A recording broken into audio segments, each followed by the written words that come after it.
السلام علیکم ورحمۃ اللہ وبرکاتہ۔ شادی کے بعد حاملہ ہوئی تو ساس سسر پریشان ہو گئے اور طعنے دینے لگے۔ شوہر کچھ نہیں کماتا تھا۔ ایک دن بعد شوہر کمانے شہر چلا گیا اور 1 مہینے بعد ہی ڈھیر سارے پیسے بھیجے، لیکن جو ہی میں نے بچے کو جنم دیا خبر آئی شوہر مر گیا۔ ساس نے عدت پوری ہونے سے پہلے گھر سے نکال دیا۔ میں بھی شہر آ گئی اور وہاں کسی گھر میں ملازمت کرنے لگی۔ جب مالکن نے ایک بچہ جنم دیا اور بولی میں ساری جائیداد تیرے نام کروں گی، بس تو اس بچے کو پھینک اور کہہ بچہ مر گیا ہے۔ میں مان گئی، پر راستے میں جو نئے بچے کی شکل دیکھی پتھر ہو گئی کہ اس کی 3۔ میرا نام آسمہ ہے۔ میں اپنی خالہ کے ساتھ رہتی تھی۔ میرے ماں باپ اس دنیا میں نہیں تھے۔ میری خالہ تو مجھ سے بہت پیار کرتی تھی، لیکن خالو ہمیشہ کہتے تھے کہ اس کو گھر سے نکال دیں کیونکہ یہ منحوس ہے۔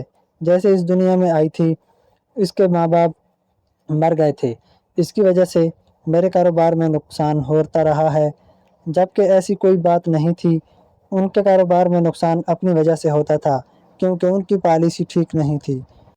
ان کی اپنی کوئی اولاد نہیں تھی، پھر بھی وہ مجھ سے پیار نہیں کرتے تھے اور ان کو اولاد کا کوئی شوق بھی نہیں تھا۔ میری خالہ نے مجھے اولاد کی طرح پالا تھا، لیکن اب وہ باتیں سن سن کر تنگ آ گئی تھیں۔ میری خالہ بڑی معصوم تھی، زیادہ لوگوں کو جانتی نہیں تھی۔ ان کے شوہر نے بہت پابندیاں لگائی ہوئی تھیں۔ وہ ان کو طعنے دیتا تھا کہ تیری وجہ سے مجھے اولاد نہیں ہوئی ہے، ان کو خرچہ بھی نہیں دیتا، پھر بھی وہ جوڑ توڑ کر کے میرے لیے کچھ نہ کچھ بناتی رہتی تھی۔ انہوں نے کہا کہ ابھی تمہاری اتنی عمر نہیں ہے اور میں تمہاری شادی نہیں اتنی کروانا چاہتی، لیکن مجبوری ہے، یہ شخص بہت باتیں کرتا ہے اور اب تم بھی بڑی ہو گئی ہے، تم بھی سمجھتی ہو کہ اس کی یہ باتیں کتنی بری ہیں، یہ ہمیشہ زہر جیسی باتیں کرتا ہے۔ انہوں نے میری شادی کروا دی اور مجھے کہا کہ میں اپنے گھر میں عزت اور سکون سے رہوں، مجھے کبھی ان کے پاس واپس نہ آنا پڑے، نہیں تو میرا خالو اس بات پر اور بھی یقین کرنے لگے گا۔ میں منحوس ہوں۔ میرے خالو نے میرا رشتہ تلاش کرنے میں بھی کون سی محنت کی تھی، بس میری خالہ لوگوں سے بات کرتی رہیں اور ایک رشتہ ان کو مل گیا۔ ان لوگوں نے جھوٹ بولا کہ ہمارا بیٹا پیسے کماتا ہے۔ میرے شوہر کا نام علی تھا اور وہ بالکل بھی پیسے نہیں کماتا تھا، پورا دن گھر میں پڑا رہتا تھا۔ اس کے اپنے ابا اس کو اتنے زیادہ طعنے دیتے تھے کہ اب تیری بیوی آ گئی ہے، اب اس کے خرچے بھی تو باپ سے پورے کروائے گا، اس کے خرچے سرخی پاؤڈر کے خرچے میں پورے نہیں کروں گا، اپنی بیوی کے خرچے خود پورے کر۔ میری ساس بھی کہتی تھی کہ عورتیں مردوں سے کام کروا لیتی ہیں اور تم اسے اپنا شوہر نہیں ٹھیک ہو پا رہا، جبکہ میں یہ سوچتی تھی کہ ماں باپ ہو کے بھی آپ اس کو ٹھیک نہ کر سکے تو میں کیا کروں گی۔ ویسے بھی بیوی شوہر کے سامنے زیادہ کچھ بولیں تو ان کو بدتمیز کہہ دیا جاتا ہے۔ شوہر کون سی ان کی بات مانتے ہیں، ان کے ساتھ جھگڑے کرنا شروع کر دیتے ہیں۔ میرے ساتھ بھی یہی ہو رہا تھا۔ ساس سسر کی باتوں میں آ کر شوہر سے ساتھ لڑائی کرتی تھی، لیکن پھر بھی کوئی کام نہیں کرتا تھا۔ اس کو نہ جانے کیا مسئلہ تھا۔ وہ کہتا تھا کہ میں بیٹھ کر کھانے والا میں سے ہوں، پر یوں بیٹھ بیٹھ کے کھانے کا موقع کس کس کو ملتا ہے، یہ سب کے نصیب میں نہیں ہوتا، اور جو بیٹھ کر کھاتے ہیں وہ حلال بھی نہیں ہوتا۔ میں اپنے شوہر کو بہت سمجھاتی تھی لیکن وہ مانتا نہیں تھا، تو میری ساس نے مجھے صاف صاف کہہ دیا تھا کہ جب تک تیرا شوہر کوئی نوکری نہیں کرتا تو نے اس کے بچے نہیں پیدا کرنے، پھر اس کے بچوں کا خرچہ بھی ہمیں اٹھانا پڑے گا۔ ابھی تو اس گھر میں موجود جو بھی میرے لیے بچتا تھا میں کھا جاتی تھی۔ کبھی کبھی میرے لیے سالن نہیں ہوتا تو میں انڈے کے ساتھ روٹی کھا لیتی، کبھی کھانا نہیں کھاتی اور جو بھی ہوتا اپنے شوہر کے لیے رکھ دیتی۔ شوہر کو بار بار سمجھاتی تھی کہ آپ ایسا کیوں کرتے ہیں، آپ کو نظر نہیں آتا کہ آپ کے اپنے ماں باپ کو اتنی کتنی باتیں سناتے ہیں۔ وہ کہتے تھے کہ ماں باپ تو سب کو باتیں سناتے ہیں، میرے ماں باپ مجھ سے بڑا پیار کرتے ہیں، میں ان کی شادی کے 4 سال بعد پیدا ہوا تھا، ان کو مجھ سے بڑی محبت ہے، بس یہ محبت دکھاتے نہیں، اور اگر میں کسی کا کھا رہا ہوں تو اپنے ماں باپ کا ہی کھا رہا ہوں، میں کسی غیر کا تو نہیں کھا رہا، کہیں چوری کر کے تو نہیں لا رہا، اور اگر تم اس گھر میں 2 وقت روٹی کھا لو گی تو تم بھی ان کی بہو لگتی ہو، سارا دن اس گھر کے کام کرتی ہیں، ان کے کپڑے دھوتی ہو اور ان کے برتن دھوتی ہو، ان کو اس طرح کی بات نہیں کرنی چاہیے، یہ بڑے ہیں اس لیے ان کی باتیں سن لیا کرو، لیکن ہم لوگ حق پر ہیں، ہم لوگ کوئی ایسی حرکت نہیں کر رہے، سارے گھر میں سودے میں لے کر آتا ہوں، دودھ دہی مجھ سے منگواتے ہیں، اپنی مجھ سے پنکھے صاف کرواتی ہے، جب وہ بیمار ہوتی تو میں برتن بھی دھو دیتا تھا۔ مجھے میرے شوہر کی باتیں بہت عجیب لگتی تھیں، وہ سمجھتا نہیں تھا کہ مرد کا کام پیسے کمانا ہوتا ہے۔ میرے ساس سسر جان بوجھ کر اس کے ساتھ اس طرح کا یہ رویہ رکھتے تھے کہ شوہر کو تھوڑی بہت شرم آ جائے، جبکہ بیٹا تو ان کا بھی تھا، لیکن پھر بھی وہ اس کو ٹھیک کرنے کے لیے سب کچھ کرنا چاہتے تھے، لیکن پھر میرے شوہر کو کوئی احساس نہیں ہوتا تھا۔ میری ساس نے کہا تھا کہ تم نے بچہ پیدا نہیں کرنا، لیکن اس میں عورت کیا کر سکتی ہے؟ مجھے جب پتہ چلا کہ میں امید سے ہوں تو میری ساس نے مجھے اور بھی زیادہ تانے دینے شروع کر دیے۔ میں بھی بہت زیادہ پریشان ہو گئی، کیونکہ بچے کے تو پھر بہت زیادہ خرچ ہوتے ہیں۔ ڈاکٹر نے مجھے پہلے دن سے ہی کہا تھا کہ آپ کی طبیعت کچھ ٹھیک نہیں لگ رہی ہے۔ جیسے جیسے دن گزر رہے تھے، ڈاکٹر کا کہنا تھا کہ شاید آپ کا آپریشن ہو جائے، اور آپریشن کے خرچے کے بارے میں سن کر میں مزید پریشان رہتی تھی۔ شاید میری طبیعت خراب ہونے کی وجہ یہ تھی کہ میں بہت زیادہ ٹینشن لیا کرتی تھی۔ میرے 7واں مہینہ شروع ہو گیا، میں نے اپنے شوہر کے سامنے بیٹھ گئی اور میں نے کہا کہ یا تو آپ کو کوئی کام کریں یا پھر مجھے زہر دے دیں تاکہ یہ مصیبت ختم ہو جائے۔ میرے شوہر کی آنکھوں میں پہلی دفعہ میں نے احساس ذمہ داری دیکھا، اور اگلے دن وہ شہر چلا گیا۔ اس نے کہا کہ میں شہر جا کے پیسے کماؤں گا۔ میرے شوہر کا شکل و صورت کا بہت اچھا تھا، عمر بھی مناسب تھا، میرا خیال بھی کرتا تھا، لیکن پیسے کمانے کے معاملے میں ہی سست تھا۔ اس میں صرف یہ کمی تھی، میرے ساس سسر کو بھی یقین نہیں تھا، کیا کہنا تھا کہ یہاں وہاں جا کے سیر کر کے واپس آ جائے گا، اس نے 1 روپیہ بھی نہیں کمانا ہے۔ میں پیچھے بہت دعائیں کرتی تھی کہ سب کچھ ٹھیک ہو جائے، میرے شوہر کو وہاں جا کے کوئی کام مل جائے، کیونکہ پڑھا لکھا تو تھا، اور پھر اللہ نے کام کر کے کرم کیا۔ ایک بعد مہینے میرا شوہر نے میرے نام منی آرڈر بھیجا۔ جب میرے نام منی آرڈر آیا تو میں حیران رہ گئی۔ میری ساس اور سسر کہہ رہے تھے کہ 500 یا 1000 روپے بھیج دیے ہوں گے، وہ بھی کسی سے مانگ کر، اور تم بلا وجہ خوش ہو رہی ہو۔ لیکن جب میں نے کھولا تو اس میں کافی سارے پیسے تھے۔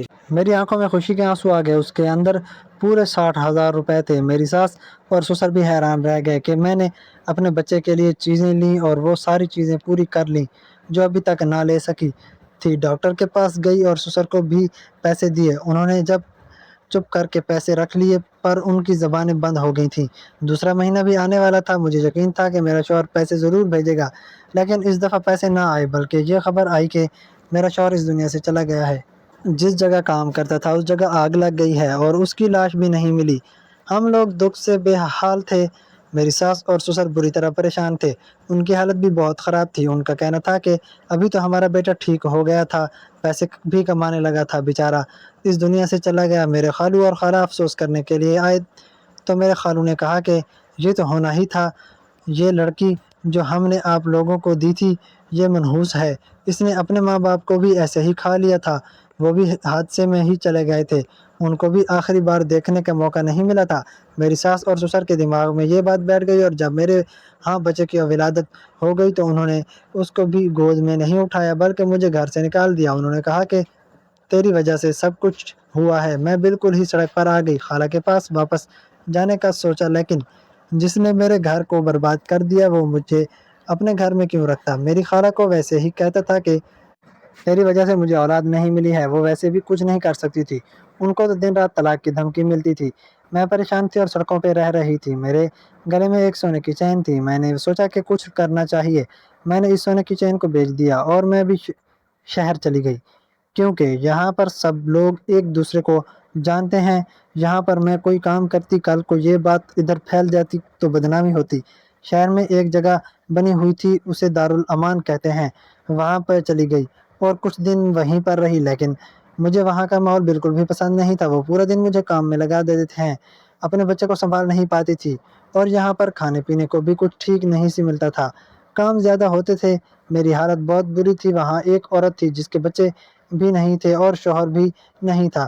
اس نے کہا کہ دیکھو میں تمہیں مخلص مشورہ دیتی ہوں، تم یہاں سے چلی جاؤ اور کسی کے گھر میں جا کر کام کر لو، یہ بڑا شہر ہے، یہاں لوگوں کو ایسی نوکرانیاں چاہیے ہوتی ہیں جو وہیں پر رہیں اور سارے گھر کا کام کریں، اور یہ صرف نام کی نوکرانیاں نہیں ہوتی ہیں، تنخواہ تو ان کی اتنی ہوتی ہے جتنی آفس میں بیٹھا ہوا کوئی بندہ کما لیتا ہے۔ تمہیں آرام سے 15-20 ہزار مل جائیں گے جو تمہارے اور تمہارے بچے کے لیے کافی ہوں گے، رہنے کے لیے جگہ بھی دے دیں گے، کھانا بھی ان کے ذمہ کا ہوگا، اور ہو سکتا ہے گھر کی کوئی پرانی چیزیں اور پرانے کپڑے بھی تمہیں دے دیں۔ بڑے بڑے لوگ بڑے ہیں اس دنیا میں، ان کو بھی ضرورت ہوتی ہے ایسے لوگوں کی جو ان کے گھر میں رہیں، اور تم تو پڑھی لکھی ہو، ساتھ ان کے بچوں کو بھی پڑھا دینا، تمہارا تو فائدہ ہو جائے گا۔ اس عورت کی بات تو ٹھیک تھی، لیکن ایسی جگہ کہاں سے تلاش کرتی؟ اس نے کہا کہ میں تمہاری مدد کروں گی، میری تو عمر نکل گئی ہے، میں کسی کے گھر میں کام نہیں کر سکتی ہوں، لیکن تم ابھی جوان ہو تو یہ سب کچھ آرام سے کر سکتی ہو، اس لیے میں تمہاری مدد کرنا چاہتی ہوں۔ اور وہ عورت بہت اچھی تھی، اس نے میری بہت مدد کی اور مجھے بتایا کہ کچھ عرصے کے بعد کوئی نہ کوئی مل ہی جائے گا۔ میری قسمت اچھی تھی کہ ایک ہفتے بعد ہی اسے ایک ایسی عورت مل ہی گئی۔ میں صبح ہی اپنے بچے کو لے کر اس کے گھر چلی گئی۔ گھر اس کا واقعی بہت بڑا تھا، یہاں پر ایک مالی بھی کام کرتا رہا تھا، گیٹ کے پاس چوکیدار بھی بیٹھا تھا۔ میں اندر گئی اس عورت سے ملنے کے لیے، وہ بہت ہی زیادہ خوبصورت اور امیر تھی۔ اس نے مجھے دیکھا تو حیران رہ گئی۔ اس نے کہا کہ تم کام کرنے والی تو نہیں لگتی۔ میں نے کہا کہ قسمت بی بی جی، ورنہ واقعی کسی کے گھر کام کرنے والی نہیں ہوں۔ اس نے کہا کہ یہ بیٹا تمہارا ہے؟ میں نے کہا کہ یہ میرا بیٹا ہے، اور اس وقت میرے بیٹے کی عمر 6 ماہ تھی۔ اس نے کہا کہ بچے کے ساتھ سارے گھر کے کام کر لو گی؟ ویسے تم نے صرف کھانا وغیرہ ہی پکانا ہے یا تھوڑی بہت صفائی ستھرائی کا کام ہوگا؟ ایک عورت بھی رکھی ہوئی ہے جس عورت سے ہم لوگ باتھ روم وغیرہ صاف کرواتے ہیں، اس سے کھانا بنواتے ہیں، اس لیے ہمیں کھانا بنانے کے لیے کوئی چاہیے، یعنی کہ وہ مجھے کھانا بنانے کی رکھنا چاہتے تھے۔ میں نے کہا کہ مجھے کوئی مسئلہ نہیں ہے۔ یہ عورت خود بھی امید سے تھی اور شاید اس کے بھی دن قریب تھے۔ اس نے مجھے کہا کہ آج کا کھانا بنا دو، اگر تم نے اچھا کھانا بنایا تو تمہیں نوکری پر رکھ لیں گے۔ میں کھانا بنانے چلی گئی۔ میں نے اپنے بچے کو ایک طرف لٹا دیا۔ میرے بچے کو بھی عادت ہو گئی تھی کہ بچہ رو رو کر خود ہی خاموش ہو جاتا تھا اور سو جاتا تھا، اب تو تھوڑا کھیلنے والا ہو گیا تھا۔ میں نے اسے کچن میں ہی ایک سائڈ پر بٹھا دیا تھا، ابھی تک اس کے ساتھ وقت نہیں گزار پائی تھی۔ سوچتی تھی کہ بیچارہ کتنا بد نصیب ہے، باپ اس دنیا سے چلا گیا، ماں لوگوں کے گھر میں نوکر بن کر رہنے کے لیے کوئی جگہ بھی نہیں ہے۔ میں کھانا بنا رہی تھی جب دوسری عورت نے بتایا کہ یہ مالکان بڑی اچھے ہیں، بہت زیادہ اچھی انسان ہے، اس کا شوہر اس کے ساتھ ہی ہوتا ہے، لیکن ابھی کچھ سال پہلے باہر کے ملک چلا گیا ہے، اس لیے پچھلے اکیلی رہتی ہے، کھانے پینے کا اس کو بہت شوق ہے اور اس کے گھر میں آنا جانا بہت ہے، تمہیں اچھے پیسے دے گی۔ ابھی پیسوں کی بات نہیں ہوئی تھی، میں نے بڑے دل سے کھانا بنایا اور 3-4 چیزیں بنا کر اس کے سامنے پیش کر دیں۔ جب اس نے کھانا کھانے کی شکل دیکھی تو اس کی شکل سے لگ رہا تھا کہ اسے کھانا بہت پسند آیا۔ جب اس نے ذائقہ چکھا تو وہ حیران رہ گئی۔ اس نے کہا کہ تم نے تو واقعی بہت اچھا کھانا بنایا ہے، اور کھانا کھانے کے بعد اس نے مجھے بتایا کہ وہ مجھے مہینے کے 20,000 دے گی۔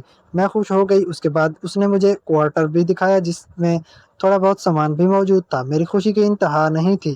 اس کے علاوہ اس نے مجھے فوراً پیسے بھی دیے اور کہا کہ اپنے اور اپنے بچے کے لیے کپڑے بھی لے لینا، آگے سردی کا موسم آ رہا ہے۔ میں بہت خوش ہو گئی اور وہیں پہ کام کرنے لگی، سوچنے لگی کہ انسان کے ساتھ کچھ بھی برا ہو جائے تو اس کے ساتھ اس کا اللہ ضرور ہوتا ہے جو اس کی مدد کرتا ہے۔ میرے ساتھ بھی یہی ہوا تھا، ورنہ مجھے تو لگتا تھا کہ میری زندگی سڑکوں پر خراب ہو جائے گی۔ یہاں پر مجھے عزت کی چھت اور 2 وقت کی روٹی کے ساتھ اچھے پیسے بھی مل رہے تھے۔ میرے ذمہ صرف کچن کا کام تھا، میں برتن دھوتی، کھانا پکاتی، کچن صاف کرتی اور بیچ میں جو وقت ہوتا ہے وہ اپنے بچے کو دیتی۔ یہ عورت کافی عجیب تھی، پورا دن کسی سے فون پہ باتیں کرتی رہتی تھی۔ مجھے نوکرانی نہیں کہا تھا کہ اس کا شوہر باہر ملک ہوتا ہے، لیکن کوئی شوہر سے اس طرح بات نہیں کرتا، وہ بھی شادی کے 8 سال بعد اس طرح بات نہیں کرتا، وہ بھی شادی کے 8 سال بعد۔ یہ تو ایسے بات کرتی ہے جیسے کوئی لڑکی کسی دوست سے بات کرتی ہے۔ دن میں جانے کتنی دفعہ تیار ہو کے اس کو اپنی تصویریں بھیجا کرتی تھی، اور ہر ٹائم اس نے کانوں میں ہینڈ فری لگایا ہوتا تھا۔ کبھی کبھی اس کو اپنے شوہر سے اس طرح باتیں کرتے ہوئے دیکھ کر میرے دل میں بھی خواہش پیدا ہونے کی لگتی تھی کہ میں نے اپنے شوہر کو ٹھیک سے وقت بھی نہیں دیا۔ جو وقت میرا اس کے ساتھ لکھا تھا اس میں بھی لوگ جھگڑا کر رہے تھے، کیونکہ میری ساس روز مجھے کہتی تھی تو اپنے شوہر سے پیار سے پیش آئے گی تو وہ کبھی بھی کام نہیں کرے گا، تو اس پر پریشر ڈال، اس پر دباؤ ڈال، اس کو کہہ کہ مجھے پیسے چاہیے تاکہ وہ بات مانے، اور انہیں باتوں میں آ کر ہمارے جھگڑے ہوتے رہے اور اس دنیا سے چلا گیا۔ اگر دیکھا جائے تو بحیثیت شوہر تو وہ بہت اچھا انسان تھا، خوبصورت بھی۔ ہمارے کمرے کا ماحول ہمیشہ خوشگوار ہی ہوتا تھا جب تک کہ میرے اس طرح کی بات نہیں کر دیتی تھی، اور بیچارے نے اپنے بیٹے کو بھی نہیں دیکھا تھا۔ ایک دفعہ میں اپنے بیٹے کو کچن میں ہی لے بیٹھی تھی کہ میں نے کھانا اوپر رکھا تھا، لیکن بیچ میں کچھ وقت بچا تھا جس میں اس کے ساتھ کھیل رہی تھی، تو نوکرانی نے میرے بچے کے لیے پیر کی طرف دیکھا اور کہا کہ یہ کیا ہے، ایک پاؤں میں تو صرف 3 انگلیاں ہیں۔ میں نے کہا کہ ہاں، یہ پیدائشی طور پر ہی ایسا ہے۔ اس کا کہنا تھا کہ جب یہ تھوڑا بڑا ہو جائے گا تو اس کو چلنے میں مشکل تو نہیں ہوگی۔ میں نے کہا یہ تو مجھے نہیں پتا، لیکن اللہ نے نہ کرے ایسا ہو، ویسے بھی چلنے کے لیے پاؤں ضروری ہوتے ہیں، ہو سکتا ہے کہ کوئی مسئلہ نہ بنے۔ میرا بچہ بہت خوبصورت تھا، بالکل اپنے باپ پہ گیا تھا، لیکن ابھی میں اس کے حوالے سے بہت پریشان تھی، پتہ نہیں اس کی زندگی میں کیا ہونے والا تھا۔ ایک نوکرانی کا بچہ بن کے اس نے کیا کر لینا تھا۔ ساری زندگی لوگ اس کے تانے دیتے کہ تمہاری ماں تو لوگوں کے گھروں میں کام کرتی ہے۔ ایک دن میں نے ایک بہت ہی عجیب بات نوٹ کی، وہ عورت پورا دن کسی شخص سے پیار محبت بھری باتیں کرتی تھی، لیکن ہفتے میں 1-2 بار اسی شخص جھگڑا کرتی تھی اور اتنی بدتمیزی سے بات کرتی تھی، میں بھی حیران ہو جاتی تھی۔ ایک دن تو کہہ رہی تھی کہ اور کیا کروں، میں پورا دن آپ کے ساتھ بیٹھی باتیں کرتی رہی ہوں اور کوئی کام نہیں ہے کیا مجھے؟ ہماری شادی کو 12 سال ہو گئے ہیں، کوئی 12 ہفتے نہیں ہوئے جو میں آپ سے اس طرح کی باتیں کروں۔ میں حیران تھی کہ ایک طرف تو خود ہی اس طرح کی باتیں بھی کرتی ہے اور پھر اپنے شوہر کو یہ بھی کہتی ہے کہ میں آپ سے اس طرح کی باتیں کیوں کروں، مجھے کچھ سمجھ نہیں آتی تھی۔ ایک دن میں کھانا پکانے میں لگی تھی، دوسری نوکرانی ان کی بات مالکن کے لیے کافی بنا رہی تھی۔ میں نے کہا کہ اپنی مالکن کو کافی نہیں دو، ایسی حالت میں کافی اچھی نہیں ہوتی۔ اس نے کہا کہ کون سی حالت میں؟ کہا ان کا بچہ ہونے والا، تو اس کی بات پر وہ ہنسنے لگی کہ ان کا بچہ کہاں سے ہوگا، ان کا شوہر تو 3 سال سے واپس ہی نہیں آیا۔ میں نے کہا کہ کیا مطلب، تم نے دیکھا نہیں ان کا پیٹ نکل آیا ہے؟ تو اس نے کہا کہ وہ تو کھانے سے پیٹ نکلا ہے، امیر عورت اور امیر بندوں کے ساتھ ایسا ہی ہوتا ہے، کھاتے پیتے ہیں تو پیٹ پر چربی چڑھ جاتی ہے، یہ بچہ کہاں سے ہوگا، ان کا تو شوہر ہی نہیں آتا۔ میں نے خود بچہ پیدا کیا تھا، اس لیے مجھے پتا تھا کہ کسی عورت کا اگر بچہ ہونے والا ہو تو کیسی نظر آتی ہے۔ مالکن کا بچہ ہونے والا تھا، لیکن شاید انہوں نے یہ بات کسی کو بتا ہی نہیں تھی۔ میں خاموش ہو گئی۔ جس گھر میں ہم رہ رہے تھے، ان کے دیے ہوئے پیسوں پر گزارا کر رہے تھے، ان کا نمک کھا رہے تھے، ان کے بارے میں ایسی طرح جاسوسی نہیں لگانی چاہیے تھی، اس لیے میں نے نوکرانی کے ساتھ زیادہ بات نہیں کی۔ کل کو یہ بات کہیں مالکن تک چلی جاتی اور ان کو برا لگ جاتا تو دن اسی طرح گزارنے لگے۔ لیکن ایک رات میں حیران رہ گئی، جب کوارٹر کے دروازے پر دستک ہوئی، میں نے دیکھا تو یہ مالکن تھی۔ رات کا وقت تھا، اس نے ایک کالی چادر کی ہوئی تھی، ایسا لگتا تھا کہ وہ کہیں باہر سے آئی ہیں۔ انہوں نے اپنے کمرے میں بلایا، میرا بچہ سو رہا تھا، میں چپکے سے ان کے کمرے میں چلی گئی۔ انہوں نے کہا کہ کسی کو پتہ نہ چلے کہ تم یہاں پر آئی ہو۔ میری بات غور سے سنو، مالکن کی حالت بڑی عجیب لگ رہی تھی، ایسا لگ رہا تھا کہ بیمار ہے۔ تھوڑی دیر پہلے مجھے گاڑی کی آواز بھی آئی، لیکن میرے کوارٹر کے پیچھے بھی مین روڈ تھا، اس لیے مجھے لگا کہ گاڑی کی آواز وہاں سے آئی ہے۔ میں بچے کے ساتھ جاگ رہی تھی کیونکہ رات کو 1-2 دفعہ وہ اٹھ جایا کرتا تھا، ابھی بڑی مشکل سے سویا تھا۔ مجھے کہا کہ مجھے تم سے بہت ضروری کام ہے، میں صرف تم پر بھروسہ کر سکتی ہوں۔ اس گھر کے سارے نوکر میرے شوہر نے رکھے ہیں، اس لیے سارے اس کے وفادار ہیں، لیکن میں نے تمہیں رکھا ہے اور تمہیں پتا ہے کہ تم کو ضرورت سے زیادہ پیسے دیے ہیں۔ تمہاری میں نے کوئی غلطی نہیں نکالی تھی، تمہارے حق سے میں نے کبھی خیانت نہیں کی ہے۔ میں نے کہا کہ بیگم صاحبہ، آپ بہت اچھی ہیں، آپ نے واقعی میرا بہت خیال رکھا ہے۔ اس نے کہا کہ آج میں بہت بڑی مصیبت میں ہوں، تمہیں میرا ایک کام کرنا ہوگا۔ وہ سامنے سے ہٹ گئی تو بیڈ کے اوپر جو چیز پڑی تھی اسے دیکھ کر میں حیران رہ گئی۔ وہ نومولود بچہ جو شاید ابھی بھی پیدا ہوا تھا، اس نے تو ابھی تک آنکھیں بھی نہیں کھولی تھیں اور شکل سے یہ لڑکی لگ رہا تھا۔ میں نے کہا کہ یہ بچہ کس کا ہے؟ اس نے کہا کہ سوال نہیں کرو، بس اس بچے کو یہاں سے لے جاؤ اور اسے کہیں بھی پھینک دو، کسی یتیم خانے کے جھولے میں ڈال دو یا کسی بھی جگہ، بس اس کو اس گھر سے لے جاؤ اور کسی کو یہ بات پتہ نہ چلے تمہارا اپنا بیٹا ہے۔ اگر تمہاری گود میں کسی نے بچہ دیکھ لیا تو کہنا کہ یہ میرا بچہ ہے اور اسے یہاں سے لے جاؤ، بس کسی بھی طرح اس کو یہاں سے غائب کرو اور اس کام کے میں بہت سارے پیسے دوں گی، اتنے سارے پیسے دوں گی کہ تم اپنے بچے کے لیے وہ پیسے سنبھال کے رکھنا اور تمہارے لیے بہت آسانی ہو جائے گی، تم جو مانگو گی میں دوں گی، ہمیشہ ہم تمہارا خیال رکھوں گی، بس یہ بچہ کسی کو دے دو۔ اس کا کیا کرنا ہے اور اس کا معاملہ کیسے ختم کرنا ہے میں تم پہ چھوڑتی ہوں، بس مجھے اس کے بارے میں کوئی خبر نہیں سننی اور ایسا کچھ کر دو کہ کسی کو کوئی پتہ نہ چلے کہ یہ پیدا ہوا تھا۔ مجھے سمجھ آ گئی کہ یہ بچہ ان کا تھا اور شاید ناجائز تھا، کیونکہ 4 سال سے ان کا شوہر نہیں آیا تھا۔ اس کا مطلب ہے کہ میرا اندازہ غلط نہیں تھا، وہ ماں بننے والی تھی لیکن اس سے جان چھڑوانا چاہتی تھی، اور میں یہ کام بھی جانتی تھی کہ اگر میں نے یہ کام کرنے سے انکار کر دیا تو میری نوکری جائے گی اور بچے کی قیمت بھی جائے گی، اور پھر بھی وہ یہ کام کسی اور سے کروا لیں گی۔ میں نے اس بچے کو گود میں لیا اور میں نے کہا ٹھیک ہے، میں آپ کا یہ کام کرنے کو تیار ہوں، میں جاتی ہوں اور یہ کام کر کے آتی ہوں۔ انہوں نے مجھے کہا بہت شکریہ، میری ایسے منتیں کرنے لگی جیسے میں ان کی مالکن ہوں۔ انہوں نے میرے ہاتھ پر ہاتھ رکھا اور کہا کہ میں ہمیشہ تمہارا خیال رکھوں گی، تمہیں کبھی کوئی مسئلہ نہیں ہوگا۔ میں بچے کو گلے سے لگائی، اپنی چادر میں چھپائے گھر سے نکل گئی۔